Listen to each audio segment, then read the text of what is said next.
up and welcome to the Justin Focus Show. I'm here with Coach Tamar Slay, owner of the Slay Center, former NBA basketball player, played overseas basketball, coach of Carmel Christian, family man, kids are playing basketball. Right. Did I miss anything?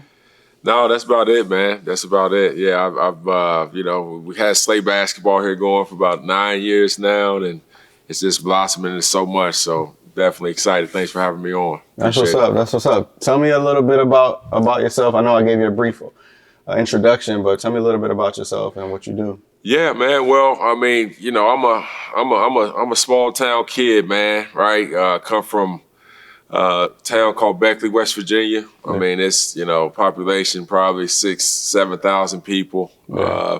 Not many of us, especially in the basketball world, make it out of there where, we go on to play college basketball. I was fortunate enough to get drafted into the NBA. And it just opened up so many doors for me playing this sport of basketball, right? Mm-hmm. And, now, like we talked about earlier, I started Slay basketball with the intent to be able to provide opportunities for that young Tamar Slay, right? Because I know that it opened so many different doors for me, not only with basketball, but, teaching me life skills, taking me around the world, helping me to meet new, different people.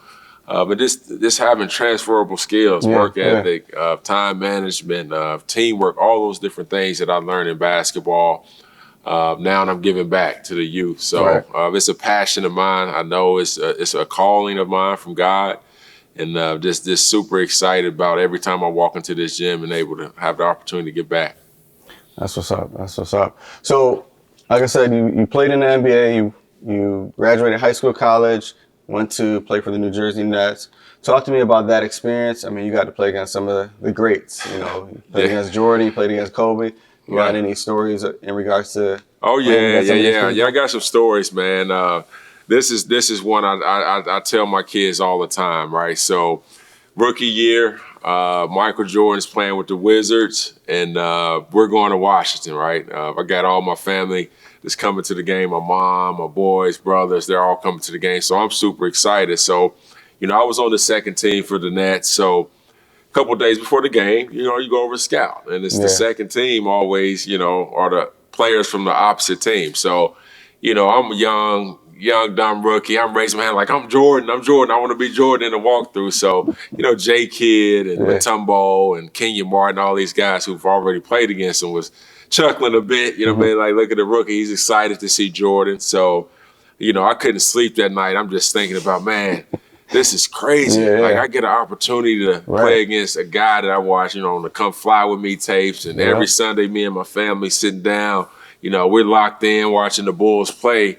And was just super duper excited about the opportunity. So we get to Washington, and we go into for warm-ups, right? Should we maybe pause for a second while they walk by? Yeah, that's fine. Yeah, no, come on in. You guys go ahead and walk by. So the game starts, right? Like we're in the locker room, we get warmed up. So we go out first, right? Mm-hmm. So we're out there doing our warm-ups. And then here come the Wizards, right? Mm-hmm. So I stop, right? I stop, freeze, everything that I'm doing, and just like a kid in a candy store, mouth wide open. I'm just staring at Mike. And LeBron, I think LeBron says it, a bunch of dudes say it. It's like Jordan was glowing, man. It's like it didn't look like he was human, right? That's so I stopped. So J Kidd comes by. I'm like, yo, Rook, grab me. Like, we got a game to play. Like, snap out of it. So it doesn't end there. It doesn't end there, right? So we do warm ups, and I'm playing a little bit, especially early in the year as a rookie. They were checking me out. So Jordan goes to check into the game. Byron Scott walks down the bench and looks at me and says, Rook, you got Mike. Yo. Your heart must have dropped. Oh, man, did it drop, man. Like, literally, dog, my heart, man, you could see it beating through my jersey. And I had to go, like, at the scores table, Jordan was sitting right here. I'm sitting right beside him. He give me a little time, like, what's up, Rook? And I'm just like, man, I don't know what to do here. You know what I'm saying? Like, I'm just so excited to be next to him, get in the game. I'm guarding Mike. My first shot I take, I mean, it grazed the bottom of the backboard, right? Yeah. And I still remember Charles Oakley and Juan Dixon. Man, they were just dying laughing because they could see it on my face. They could see the excitement and nervousness that I had. But after you run up and down the court a few times, you know what I'm saying, you settle in and things are somewhat normal. But every time you're in that stance and you see 23 with the ball doing this stuff, you're thinking about in your mind all those highlights. Right. Am I about to be on one? Yeah, all the highlights, man. But you realize that Jordan was 39, 40 at the time, so it wasn't come fly with me, Mike. But it still was he still has skills. He still could give me 40. So yeah, that's my Michael Jordan story. Now I heard. I mean, I was watching another video of you maybe some years ago, but you were saying that at the end of it, you didn't want to be almost like a fanboy. You had an opportunity to meet him, but... Right. Yeah, so, to finish the story out, I'm glad you reminded me that. To finish the story out, we get on the bus leaving the game, and I'm the first one on the bus, and I'm like, okay. Sitting here, I don't see the coaches. I don't see any of the players. I think maybe Rod Thorne. It was just he and I on the bus. He was the president. So I'm like, dang, where everybody at? Yeah. So I go to get off the bus. I still remember, I go to get off. Then I see all the guys coming. All these cats got autographed Jordans. I mean, they got the jerseys autographed by them. Wow. And I'm trying to play cool and not want to do anything like that because they were laughing at me a few days before about being excited of meeting Mike. So I missed that opportunity. And, fast forward, to 5 years ago when I was working with the union for the NBA, I had access to be able to get to the Hornets locker room. This is one of the teams I represented. Yeah. And, I'm going to every game. I know I'm going to bump into him, right? Like he's the owner of the team. I'm going to eventually bump into him. Never got that opportunity except one time I'm on my cell phone standing by the locker room. Yeah. And I got my head down again. I get a tap right here, and I didn't even really look. I just did like this and did a double take, and it was Jordan, right, walking down through, and that was another opportunity that I missed. So officially, I've never shook Michael Jordan's hand and said, hello, my name is Tamar Slay, nice to meet you. Been around and played against him, but never officially met him. So Mike, I know you're probably not going to see this. If you do, though, man, I want to meet you one day, brother. I'm believing it's going to happen this year. Yeah. Oh, wow. It's going to happen this year, man. Speaking, man. Yeah. Just when you see him, just say, remember when I locked you up? I dare you. He probably, competitive he is, he'd probably be ready to play one-on-one. Let's suit up right now. Yeah. So you've been in the NBA overseas. You're an entrepreneur at the same time. Having all that going on, you have to have some type of support system. Talk about your support system and how that helps you to really manage all these things and keep going. Well, I mean, the number one supporter is my wife, of course, right? Like she's been with me since I was 18 years old, right? Yeah. So she went to Europe with me. She was in New York with me, in New Jersey with me. So she kind of holds everything together. But through this journey, right? I've had great coaches. From my high school coach, Coach Dave Barksdale, my college coach, Greg White, guys like Byron Scott, Lawrence Frank, Bernie Bickerstaff. All these guys, are part of what Slay basketball is, right? My overseas coaches, of course, all these guys are part of the basketball gumbo, right? Right? And so they were huge, support systems and inspirations for me. And now, on the business side, I got some good friends that are very successful entrepreneurs, right? Nick Freeman from College Hunks Hall and Junk.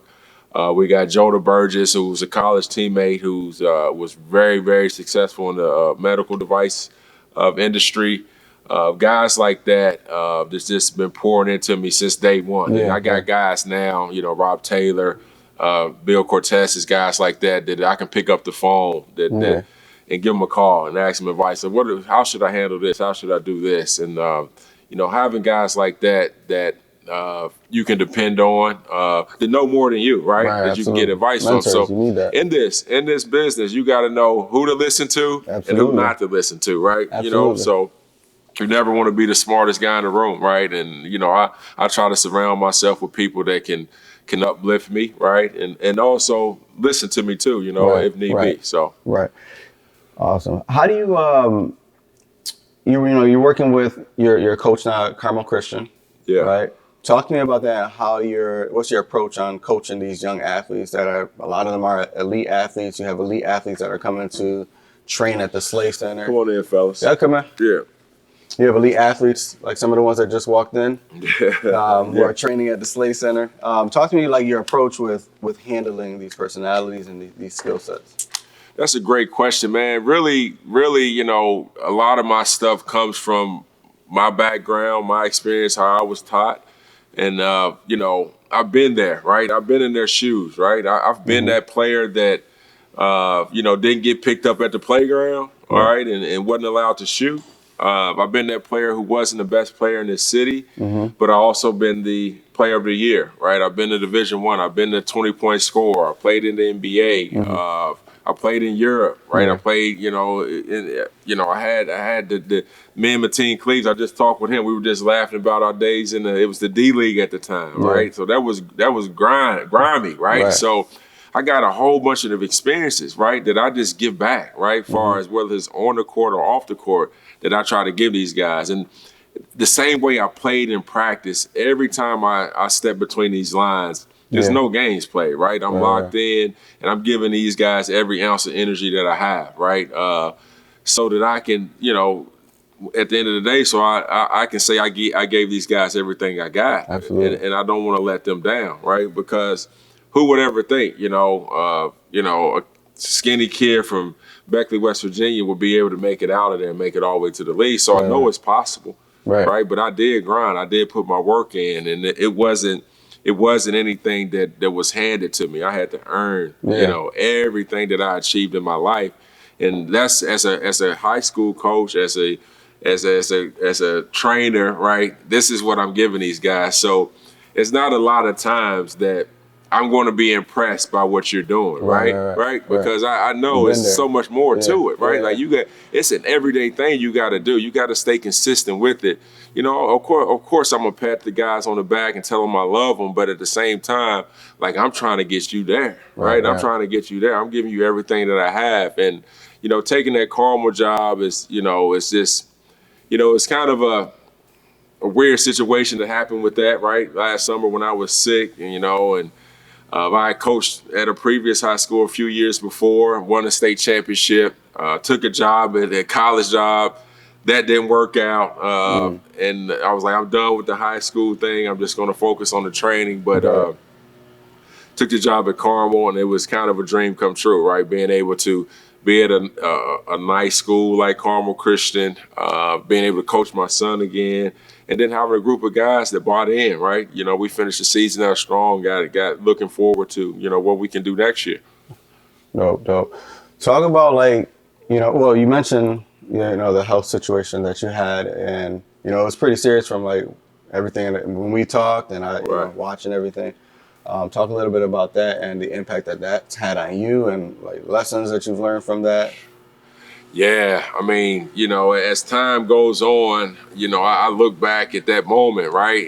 At those moments last summer when I got sick, and it was, it was life-changing when you think you got a back injury, and then, a few hours later they're telling you your lungs collapse, you have your family and everybody there besides your hospital bed, and you got tubes hanging out you, and you're fighting for your life at that point. Yeah. So it definitely puts a different perspective on life, man, and your family, and just valuing every second of the day, because just that quick, I mean, you could be out of here. Now your wife, she's a widow. I mean, your kids don't have a father anymore. You don't get to see them grow up, man. So it got real fast. And, now, my relationship with God is a lot better, right? Absolutely.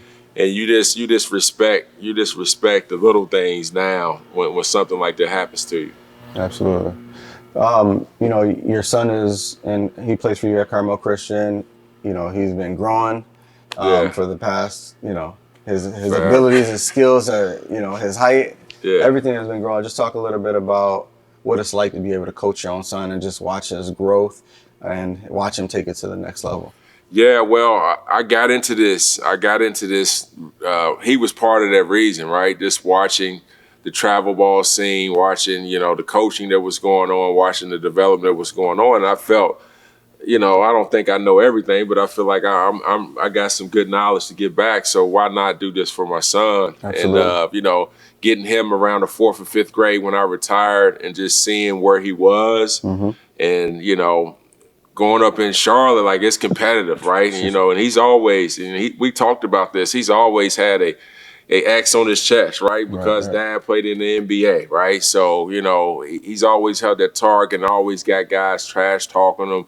Playing their best game against them. So he's navigated through it like a G, right? Mm-hmm. Like I think one time he's mentioned it to me, right? And that was this summer. That, this is stuff he dealt with as a kid. And to see him, stand on his own, right? Make a name for himself, right? Makes me proud, right? Like it's not Dad. It's not Dad that's offering him these scholarships. It's not Dad that's making him first team All-State. It's not Dad that's making him, score 18 points a game. That's him putting in the work, right? Absolutely. And just to have the opportunity to be with him every day as a father and to see him, like those are the moments I love, right? Yeah. Of course, it's some friction sometimes, with father and son, like, and the older we've gotten, the better we gotten, right, of being able to work together. But, it hadn't always, and guys know who played for me, Bryce and Dag gonna get into it, from time to time. But That's how it is, that's how it is when you coach your son. And he has a personality, right? And I've always allowed him to be Bryce too, right? And I think that's important, right? I think some coaches try to scope kids too much and have them playing out of who their true personality is. And I try to allow that, right? I don't let you cross the line. But, I allow kids to show emotion. I allow kids to voice their opinion from time to time and listen to them, right? But it's a time for them to shut up and, and be a player and listen to what the coach saying. And it's also times for us to have conversation. Okay, what's going on with you? Absolutely. Right? Absolutely. So, but again, that's your question, man. It's been a blessing. This is the last go round, right? He's a junior. Next year's his last year. Then he's off to being on his own for real.